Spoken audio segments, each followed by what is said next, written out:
योगी आदित्यनाथ के स्टेचर के कितने मुख्यमंत्री? नरेंद्र मोदी बनाम योगी आदित्यनाथ है, नरेंद्र मोदी या अमित शाह नहीं चाहते योगी आदित्यनाथ आगे बढ़ें। पिछले कई दिनों से उत्तर प्रदेश में सियासी घमासान छिड़ा हुआ है। हर किसी के मन में एक सवाल उत्तर प्रदेश के सीएम योगी आदित्यनाथ को लेकर के उठ रहे हैं। बीजेपी में जहां सियासी हलचल तेज है, वहीं उत्तर प्रदेश में सभी राजनीतिक पार्टियां कुछ ना कुछ सवाल लेकर के सामने आ रही है। मेरे साथ मेरे सहयोगी प्रकाश जी मौजूद है। प्रकाश जी, सबसे पहले मैं पूछूंगी, ये जो एक सियासी हलचल जो हो रही है, जो बीजेपी को लेकर के कई सारे सवाल अपने आप उठ रहे हैं, क्या मायने इन सब? नंदनी, घमासान है नहीं, वो मैन मेड जैसे क्राइसिस होता है ना, जैसे कुछ क्राइसिस ऐसे होते हैं जो मानव निर्मित होते हैं। ये मैन मेड क्राइसिस है बीजेपी के अंदर, या जो दिखाया जा रहा है। वैसी कोई क्राइसिस की सिचुएशन न योगी आदित्यनाथ के मन में है और न दिल्ली में बैठे senior leadership Narendra Modi, Amit Shah, JP Nadda के मन में। उत्तर प्रदेश में एक लॉबी है, जो लॉबी गाहे बगाहे ये सब करती रहती है, जिसमें होता है कि जी योगी जी को अभी हटा देंगे, अभी लखनऊ में कोई बड़ा परिवर्तन हो जाएगा, अभी उनको हटा के। अरे भाई, कुछ जब सब कुछ अच्छा चल रहा है, आपका बीजेपी में सब कुछ अच्छा चल रहा है, आप ये बताओ ना, बीजेपी में जितने भी राज्यों में सरकार है, योगी आदित्यनाथ के स्टेचर के कितने मुख्यमंत्री, योगी आदित्यनाथ के कद काठी के कितने मुख्यमंत्री हैं या नेता है? आज जब कहीं भी चुनाव होता है तो नरेंद्र मोदी से सबसे ज्यादा रैली योगी आदित्यनाथ की होती है। लोग ये कह रहे हैं कि, अच्छा चलिए, जो लोग ये कह रहे हैं, मैं सीधा नाम ले लेता हूं, जो लोग ये कह रहे हैं कि नरेंद्र मोदी बनाम योगी आदित्यनाथ है, नरेंद्र मोदी या अमित शाह नहीं चाहते योगी आदित्यनाथ आगे बढ़ें, योगी आदित्यनाथ को बढ़ता हुआ देखकर केंद्रीय नेतृत्व परेशान हो रहा है। आप ये बताओ, जो लोग ये सोच रहे हैं, आप ये बताओ, लखनऊ में योगी आदित्यनाथ को बिठाने वाले कौन लोग हैं? क्या 2017 का विधानसभा चुनाव उत्तर प्रदेश का योगी आदित्यनाथ के नाम पर लड़ा गया था? किसने बिठाया? तो कहते हैं जी केंद्रीय नेतृत्व ने बैठाया। 2022 में योगी आदित्यनाथ के नाम पर उत्तर प्रदेश का चुनाव लड़ने की सहमति किन लोगों ने दी? केंद्रीय नेतृत्व ने दी। अब सवाल है, जब केंद्रीय नेतृत्व उनको बिठा रहा है, वही केंद्रीय नेतृत्व लोकसभा चुनाव में 2024 में पूरे देश में योगी आदित्यनाथ से घूम घूम के प्रचार करवा रहा है, तो आप कह रहे हो कि उनका कद छोटा किया जा रहा है। भाई, कितने ऐसे बीजेपी के और भी मुख्यमंत्री हैं जिन्होंने लोकसभा चुनाव में 200 से ज्यादा रैलियां की हैं। सबसे ज्यादा रैली प्रधानमंत्री की लगी, और प्रधानमंत्री के बाद जिस दूसरे नेता की लगी वो योगी आदित्यनाथ की लगी। तो आप जो कह रहे हो उसके पीछे कोई कारण तो होना चाहिए, कोई ढंग का लॉजिक होना चाहिए। दूसरा, क्या योगी आदित्यनाथ का प्रशासन उत्तर प्रदेश में फेल हो गया है, एकदम डिसेबल हो गया है, काम करता हुआ नहीं दिख रहा है? भाई, काम तो ऐसे हो रहे हैं कि देश के बाकी राज्य उनको फॉलो कर रहे हैं। वो किस रूप में हो रहे हैं वो बाकी फॉलोवर समझ रहे हैं, लेकिन दूसरा, छवि होती है जनता के मन में, नेता काम कर रहा है नहीं कर रहा है, ये जनता अपने मत से तय करती है। योगी आदित्यनाथ को लेकर भाई, बीजेपी में कितने ऐसे सीनियर लीडर हैं नरेंद्र मोदी को छोड़कर, जिस नेता की चर्चा उत्तर से दक्षिण तक, पान की पनवा, मैं कहता हूं टपरियों तक, चाय की टपरियों तक होती है, किस नेता की चर्चा? उत्तर प्रदेश में किसी भी पार्टी में, मैं कल भी कह रहा था कि भाई, जितनी भी पार्टी है उसमें सबसे बड़ा नेता कौन है किसी भी पार्टी में? योगी आदित्यनाथ, और वो बीजेपी में है। उस नेता को क्या तो हटा। देखिए, ये सब कॉन्स्पिरेसी, मैं कह रहा था आपको, मैन मेड होती है। कुछ लोग जिनको मान लीजिए किसी की, वो कहते हैं ना कि कुछ लोगों का आगे चलना किसी को पचता नहीं है। योगी आदित्यनाथ करप्ट नहीं है, निजी रूप से बहुत साफ छवि है उनकी। वो कमीशन नहीं खाते हैं, वो ट्रांसफर पोस्टिंग की कहानी नहीं करते हैं जो पहले हुआ करती थी, और इन सब चीजों में वो आदमी रुकावट है। और जिनको भी इस रुकावट से परेशानी हो रही है, नुकसान हो रहा है, वो लोग गाहे बगाहे ये थ्योरी प्लांट करते रहते हैं कि अरे योगी आदित्यनाथ से मोदी जी नाराज हैं। अभी हुआ है लोकसभा चुनाव, नाराज होंगे तो 200 रैलियां क्यों करवाएंगे भाई? और जिस नेता को दबाया जाएगा, मान लो, या फिर मान लो तुमको अगर मुझे परेशान होगा तो तुम यहां क्यों रहोगी? क्यों हम लोग साथ में बात कर रहे होंगे? किसी और के साथ हम लोग बात कर लेंगे। बात यह है कि योगी आदित्यनाथ बीजेपी का भविष्य है, संघ का भविष्य है। इस भविष्य से विपक्ष को भी परेशानी है, और बीजेपी के भी अंदर जिन लोगों को लगता है कि अरे हमको मौका नहीं मिला, अरे हमने ऐसा किया। आप ये बताओ, बीजेपी के जो भी नेता हैं, वो चाहे दोनों डिप्टी सीएम हो या बाकी के लोग, क्या योगी आदित्यनाथ जैसा कि कदकाठी है उनकी राजनीतिक छवि है? क्या उनके नाम पर देश में वोट कर सकते हैं? क्या उत्तर प्रदेश में उनके नाम पर वोटिंग हो सकती है?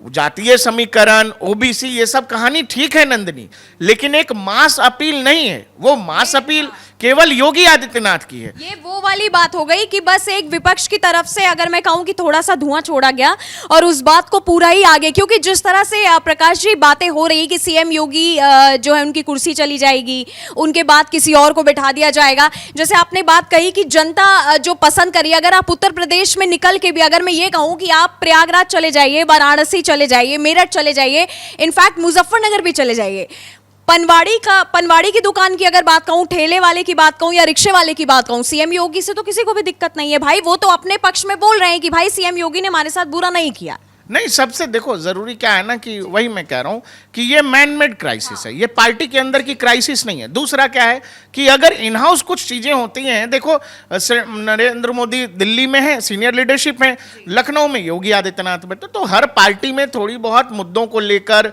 पॉलिसीज को लेकर बातचीत होती है, रशाकसी भी होती है। लेकिन वो ऐसा सिचुएशन आ जाना कि वो पब्लिक डोमेन में प्ले किया जा रहा है, तो ये जो लोग जानबूझकर कर रहे हैं, ये कुछ ऐसे मुद्दे नहीं है जिनका निपटारा सीधे पार्टी के अंदर नहीं हो सकता है, लेकिन जानबूझकर के प्ले किया जा रहा है। और कुछ एक लॉबी लगी हुई है 2024 लोकसभा चुनाव के बाद से कि ये जो उत्तर प्रदेश में बीजेपी की सीटें कम हुई है, इसका सारा ठिकरा योगी आदित्यनाथ पे पड़ा। क्यों भाई? योगी आदित्यनाथ के चेहरे पे चुनाव लड़ा गया क्या 2024 का? नरेंद्र मोदी प्रधानमंत्री पद के उम्मीदवार थे, उनके नाम पर चुनाव लड़ा गया। और जो कुछ उत्तर प्रदेश में हुआ है उसके पीछे केंद्रीय नेतृत्व भी समझ रहा है कि क्या हुआ है। भाई आपने टिकट दिए, योगी आदित्यनाथ की सुनवाई नहीं हुई, आपने 30 से 32 टिकट ऐसे दिए जो किसी केवल एक आदमी की सिफारिश पर दे दिए। तो जब दे दिए तो केंद्रीय नेतृत्व को भी पता है कि कैसे टिकट बांटे गए हैं, उसमें योगी की क्या भूमिका है। जब उनकी कोई भूमिका ही नहीं है तो आप कैसे उनकी जिम्मेदारी तय कर दोगे?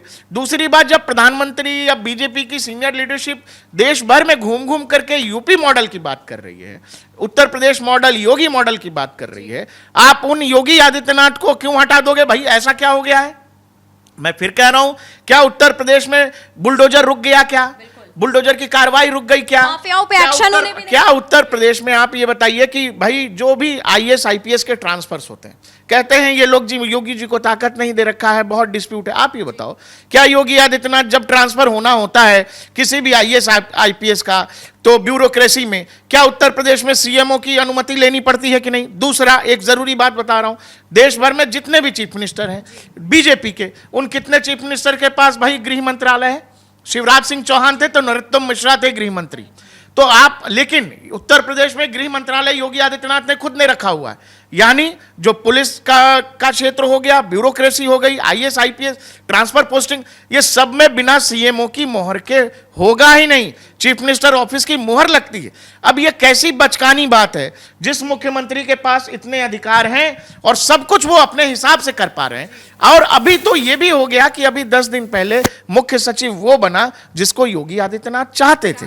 इससे पहले होता था कि दिल्ली से नियुक्ति लोग कहते थे जी हो जाता था कि दिल्ली के पसंद के लोग लखनऊ में बिठाए जाते थे। अब 10 दिन पहले जिस मुख्यमंत्री को मुख्य सचिव मिल रहा है, आप कह रहे हो कि जी डिस्प्यूट हो गया अभी हटा देंगे। क्या है ना कि कुछ लोग लगे हुए हैं, कुछ लोग ये मैनमेड खबरें प्लांट कराते हैं, टेलीविजन पर ब्रेकिंग न्यूज चलता है, और बीजेपी के अंदर कुछ ऐसे नेता हैं जो अपने विधायकों को बोलकर, एमएलसीज को बोलकर इंडोर्स करवा रहे हैं। वही हिसाब करने के लिए कुछ लोगों को दिल्ली बुलाया गया है और ढंग की कायदे की कहानी दी गई है। दूसरा, एक और खबर चल रही है कि केशव प्रसाद मौर्य आप गृह मंत्री बनाए। जब मैं कह रहा हूं गृह मंत्रालय नहीं मिलेगा उनको, ये प्रैक्टिकल चीज नहीं है। योगी आदित्यनाथ गृह मंत्रालय पर संभव है कि नहीं मानेंगे। ये हो सकता है। तो जोरों शोरों पे थी कि केशव प्रसाद मौर्य का जो है पोस्ट बदल दिया जाएगा, क्योंकि जिस तरह से उनका काम देखा जा रहा है। तो इन सब के पीछे क्या है? नहीं, केशव प्रसाद मौर्य ने खुला बोला केंद्रीय नेतृत्व के पास कि मैं योगी आदित्यनाथ के उसमें काम नहीं करूंगा। तो भाई काम नहीं करूंगा का मतलब है कि या तो वो संगठन में जाना चाहते, मुझे कोई और जिम्मेदारी दे दीजिए, तो या तो संगठन में, लेकिन सवाल है कि संगठन में बड़ी जिम्मेदारी दे देंगे तो उत्तर प्रदेश में फिर वही बात हो जाएगी, संगठन बनाम सरकार। तो वो कोई बीच का रास्ता निकल सकता है। पहले भी पीडब्ल्यूडी मंत्रालय रहा है, लोक कल्याण विभाग रहा है केशव प्रसाद मौर्य के साथ, तो जो उनको मिल सकता है वो पीडब्ल्यूडी है। दूसरी बात है कि केशव प्रसाद मौर्य या ब्रजेश पाठक या उत्तर प्रदेश का कोई भी नेता योगी आदित्यनाथ की कद काठी छवि राजनीतिक अनुभव के सामने कहां ठहरता है। कोई अपने मन में अगर यह मान लेगा कि हम बहुत बड़े नेता हैं, उससे नहीं होता है नंदिनी। मन के मानने से जनता का मानना जरूरी है, जनता जनमानस का मानना जरूरी है। और वो जनमानस की छवि मैं फिर कह रहा हूं कि जैसे 2013-14 से पहले लोगों ने मन में मान लिया था कि भाई नरेंद्र मोदी को दिल्ली में बैठाना है, वही बात योगी आदित्यनाथ के लिए लोग सोचने लगे हैं। योगी आदित्यनाथ के लिए लोग मन बनाने लगे हैं कि भाई मोदी के बाद कौन, तो योगी आदित्यनाथ। उसमें केशव प्रसाद मौर्य हो या उत्तर प्रदेश का कोई भी नेता हो, कहीं कोई भी नहीं ठहरता है। बीजेपी की सेंट्रल लीडरशिप और लखनऊ के बीच कहीं कोई कंफ्यूजन नहीं है। बीच के कुछ लोग थे जो जानबूझकर ये सब कर रहे थे, और इसीलिए बीजेपी की सेंट्रल लीडरशिप को यह खबर बाहर भेजनी पड़ी कि भाई 2027 का विधानसभा चुनाव भी हम योगी आदित्यनाथ के नेतृत्व में ही लड़ेंगे, क्योंकि बहुत सारा कंफ्यूजन क्रिएट हो गया था। जानबूझकर के खबरें प्लांट कराई जा रही थी, छपवाई जा रही थी, चलवाई जा रही थी, तो कार्यकर्ता जनता के बीच गलत मैसेज जा रहा था। दोनों के बीच कोई कंफ्यूजन नहीं था, न लखनऊ न दिल्ली, लेकिन जानबूझकर के फिर खबर दिया गया कि भाई हम योगी आदित्यनाथ के ही नेतृत्व में चुनाव लड़ेंगे 2027 का।